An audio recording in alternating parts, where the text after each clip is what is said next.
Bonne année à tous. Jetons un coup d'œil aux perspectives économiques mondiales qui se profilent à l'horizon pour cette nouvelle année.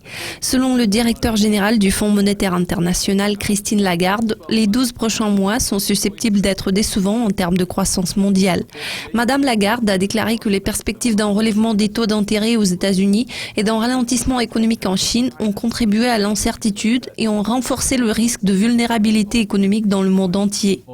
En outre, le rythme de la croissance des échanges a considérablement ralenti à travers le monde et une baisse des prix des matières premières entraîne des problèmes économiques. Entre-temps, la faiblesse du secteur financier dans de nombreux pays reste une préoccupation et les risques sur les marchés émergents ne montrent pas de signes de reprise. Ces facteurs combinés ont incité Madame Lagarde à déclarer « Tout cela signifie que la croissance mondiale sera décevante et instable en 2016 ». Après des projections de croissance décevantes, le FMI a noté que les perspectives de croissance à moyen terme s'étaient également affaiblies suite à la faiblesse de la productivité, au vieillissement des populations et aux effets de la crise financière mondiale.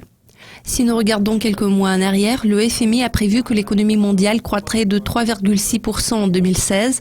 Pourtant, vu tous les risques mis en avant dans la déclaration la plus récente de Christine Lagarde, ces prévisions semblent être légèrement optimistes.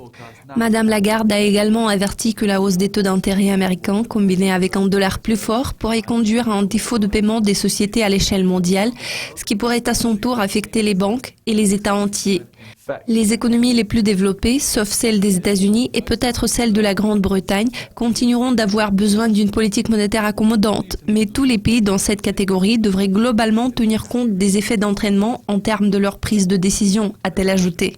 Cela conclut la revue de presse dédiée aux perspectives économiques mondiales. Je suis Sam Meredith. Restez avec nous tout au long de la semaine. Au revoir.